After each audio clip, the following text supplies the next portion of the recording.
నమస్తే. జై శ్రీరామ్. విదేశాల్లో మన భారతీయుల గురించి ఎప్పుడైనా ఆలోచించారా?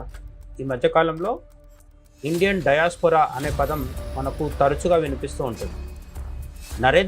ప్రధానమంత్రి నరేంద్ర మోడీ ఎక్కడికి వెళ్ళినా ఇండియన్ డయాస్పోరాని అంటే ప్రవాస భారతీయుల్ని ప్రత్యేకంగా కలుస్తూ ఉండటం, వాళ్ళ నుంచి అద్భుతమైన ప్రతిస్పందన కూడా ఎదురవ్వటం, మోడీ మోడీ అంటూ ప్రతిధ్వనించడం.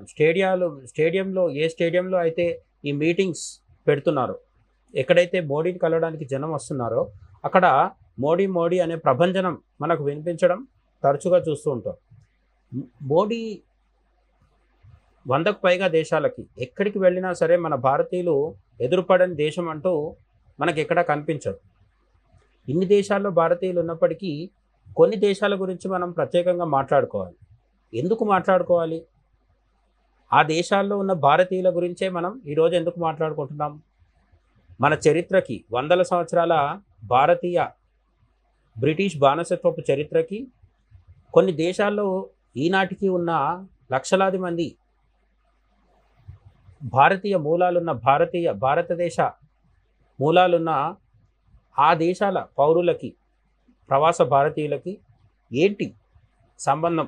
ఇలాంటి ఆసక్తికరమైన విషయాలని ఈరోజు వీడియోలో తెలుసుకుందాం.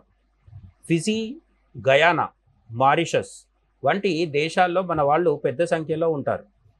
ఈ దేశాలు చాలా చిన్న దేశాలు కాబట్టి అమెరికా, లేదంటే చైనా, ఆస్ట్రేలియా ఇలాంటి దేశాల గురించి మాట్లాడుకున్నంతగా మనం తరచుగా మాట్లాడకపోవచ్చు.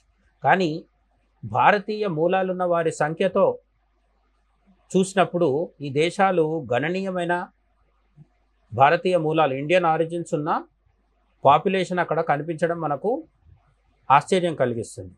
అసలు ఈ ఫిజీ, గయానా, మారిషస్ వంటి దేశాల్లో మన వాళ్ళు అంత పెద్ద సంఖ్యలో ఎందుకున్నారు? మనం ఈ దేశాల గురించి అక్కడికి భారతీయులు ఎలా వెళ్ళారు, ప్రస్తుతం వారి జీవితం, సంస్కృతి ఎలా ఉందో కూడా ఇప్పుడు తెలుసుకుందాం. వీడియోను చివరి వరకు చూడండి, చాలా ఆసక్తికరంగా ఉంటుంది, అందులో సందేహం లేదు.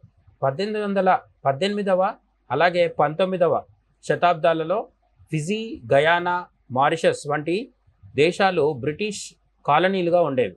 అంటే భారతదేశం ఎలాగైతే బ్రిటిష్ వారి చెప్పు చేతల్లో ఉంటూ ఒక బ్రిటన్ కాలనీగా, బ్రిటిష్ ఇండియాగా ఉండేదో, అలాగే ఈ ఫిజీ, గయానా, మారిషస్ వంటి భూభాగాలు కూడా బ్రిటిష్ వారి ఆధీనంలో ఉండేవి. అయితే అక్కడ వాతావరణం, నేల చెరుకు పంటకు చాలా అనుకూలంగా ఉండేది. మొదట్లో బ్రిటిష్ వారు ఆఫ్రికన్ బానిసల చేత పని చేయించేవారు. కానీ 1807లో స్లేవరీ అంటే బానిసత్వాన్ని నిషేధించడం జరిగింది. బానిసల పని ఇల్లీగల్ కావడంతో బ్రిటిష్ వారికి తక్కువ వేతనానికి పనిచేసే కూలీలు అవసరమయ్యారు. బ్రిటిష్ వారికి మన దేశంలోని ఉత్తరప్రదేశ్, బీహార్ ప్రాంతాల నుంచి భారతీయులు అందుబాటులో దొరికారు. వీరికి చెరుకు సాగులో అప్పటికే అనుభవం ఉండటం ఒక ప్రధాన కారణం. 1834 నుంచి 1917 మధ్య సుమారు 13 లక్షల మంది ఆనాటి కాలంలో 13 లక్షల మంది భారతీయులను షిప్పుల ద్వారా ఈ దేశాలకు తీసుకెళ్లారు. ఫిజీ, గయానా, మారిషస్ వంటి దేశాలకు 13 లక్షల మంది పైగా భారతీయులను బ్రిటిష్ వారు అక్కడికి తరలించడం జరిగింది. వీరికి మంచి జీతం, మెరుగైన జీవితం ఇస్తామని అగ్రిమెంట్ చేయించుకున్నారు. కానీ వాస్తవానికి అక్కడ పరిస్థితులు చాలా దారుణంగా ఉండేవి. అగ్రిమెంట్లో చెప్పినవేవి జరిగిన దాఖలాలు లేవు. బ్రిటిష్ వాడు శ్రమ దోపిడీ చేయడానికే మన వాళ్ళని అక్కడికి తీసుకెళ్ళి చాలా క్లిష్టమైన, కఠినమైన, అమానుషమైన పరిస్థితుల్లో మన వారి చేత పని చేయిస్తూ శ్రమ దోపిడీ చేసేవారు అన్నమాట. ఈ అగ్రిమెంట్లను భారతీయులు గ్రిమిట్ అని పిలిచేవారు. అది కాలక్రమేణా గిరిమిటియాగా మారింది. ఇప్పటికీ ఈ పదం మనకు ఫిజీ, గయానా, మారిషస్ లాంటి దేశాల్లో ఉపయోగంలో కనిపిస్తూ ఉంటుంది. ఆ అగ్రిమెంట్ ప్రకారం వారు చాలా కఠినమైన పరిస్థితుల్లో తక్కువ జీతానికి పనిచేయాల్సి వచ్చేది. 1917లో ఈ అగ్రిమెంట్ పద్ధతి రద్దయింది. ఆ తర్వాత చాలామంది భారతీయులు తిరిగి ఇండియాకు రాకుండా అక్కడే స్థిరపడిపోయారు. ప్రస్తుతం ఆ దేశాల్లోని భారతీయులు తమ మూలాలను మర్చిపోలేదు.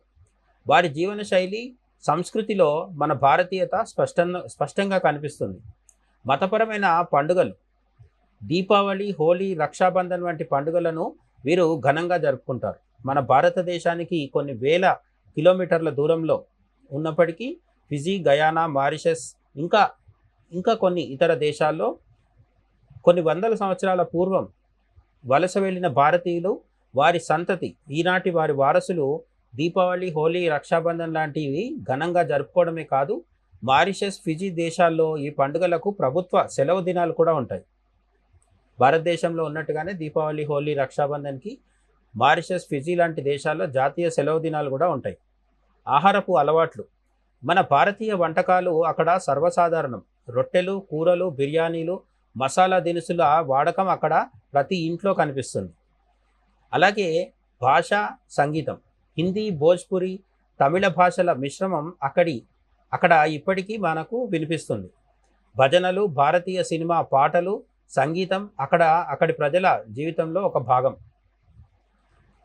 అయితే నేడు ఆ దేశాల జనాభాలో భారతీయ మూలాలున్న వారి శాతం ఎంత ఉంది అనేది ఒకసారి గమనిస్తే మనకు ఆశ్చర్యం కలుగుతుంది. మారిషస్ దేశంలో 70% పైగా ఉన్నవారు భారతీయ మూలాలు ఉన్నవారే. గయానా దేశంలో సుమారు 48% భారతీయ మూలాలున్న, అంటే ఒకప్పుడు భారతదేశాన్ని విడిచి వెళ్ళిన భారతీయుల యొక్క సంతతి, వారి వారసులు. ఫిజీ సుమారు 38% మంది ఇక్కడ ఇండియన్ ఆరిజిన్ డయాస్పోరా మనకు కనిపిస్తుంది. మన వాళ్ళు అక్కడ తమ సంస్కృతిని, సంప్రదాయాలను కాపాడుకుంటూ ఆ దేశాల ఆర్థిక మరియు సామాజిక అభివృద్ధిలో కీలక పాత్ర పోషిస్తున్నారు. ఇంతటి గొప్ప చరిత్ర కలిగిన మన వాళ్ళ గురించి తెలుసుకోవడం గర్వకారణం. ఇలాంటి ఆసక్తికరమైన వీడియోల కోసం మన గాంధీవం ఛానల్ని ఖచ్చితంగా సబ్స్క్రైబ్ చేయండి. ఈ వీడియోని లైక్ చేయండి, షేర్ చేయండి. అలాగే మరో వీడియోతో మళ్ళీ కలుద్దాం. మీ అభిప్రాయాల్ని కామెంట్స్లో చెప్పండి. జై హింద్.